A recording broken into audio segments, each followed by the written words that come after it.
Hey y'all, Eric here. It is another cold day here in North Carolina. Is your toilet running?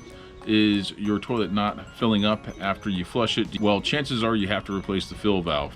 For me, my toilet was not filling up, so we are going to replace that today. Wanted to make a super quick video, show you how to do this. It's very easy. You can do most of it by hand, if not all of it. Let's get into the tank so I can show you how it's done. As I mentioned before, most of this can be done by hand, but I have some tools here, some needle nose pliers and some snips to cut the hose, just in case. An adjustable wrench, a bowl to collect the water, and a towel in case anything spills. I am using the Corky long-lasting fill valve. It is made in the USA, made with strong components. First, open up your fill valve packaging just to assess the parts that you have. Looks like we have the fill hose that will connect to your pipe that fills up your toilet bowl. Here's the valve itself.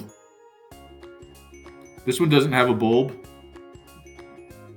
There's your grommet. Just inspecting it to see how I adjust the height. There's the actual filler where you'll connect the hose to.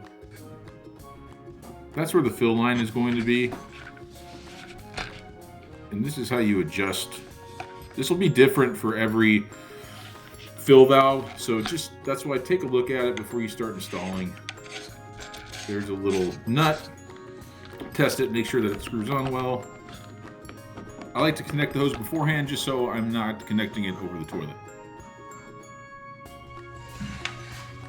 Step 1 in installation, turn off your water. Then go ahead and flush your toilet. Get all of the water out of the tank. As much as you can anyway. Next, you are going to unscrew the water from the fill valve.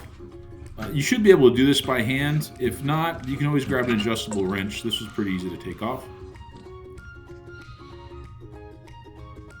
Next, unscrew this nut that fastens the fill valve to the tank.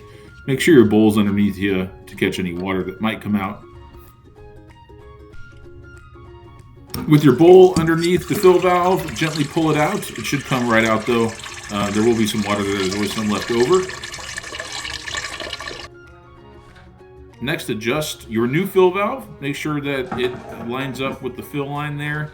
Yours might be different than mine, so read your instructions on how to adjust.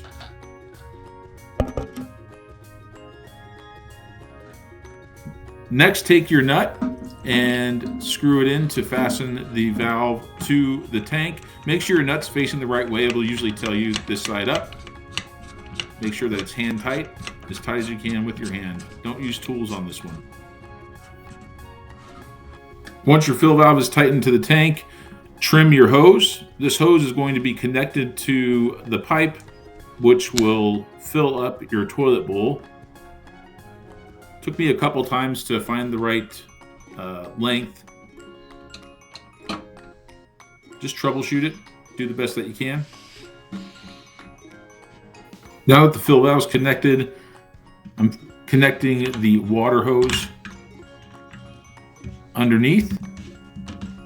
Make sure that everything's sturdy. Tighten this with your hand. Do not use a tool until it's nice and snug. Next, wipe down the area nice and dry so that when you do test flush it, you can see if there's any wet spots, see if the hose is leaking at all. Turn on your water. Look for any wet spots. Anything leaking? No? Should be filling up like this. Looks good. What I'm looking for now is to make sure the water does not fill up over the pipe and overfill. Looks like it stopped. Perfect. Looks like everything is functioning properly and there's no water leaking underneath the toilet. Told you that was easy. That's all there is to it. Please like and subscribe if you like content like this, and we will see you on the next one. Bye now.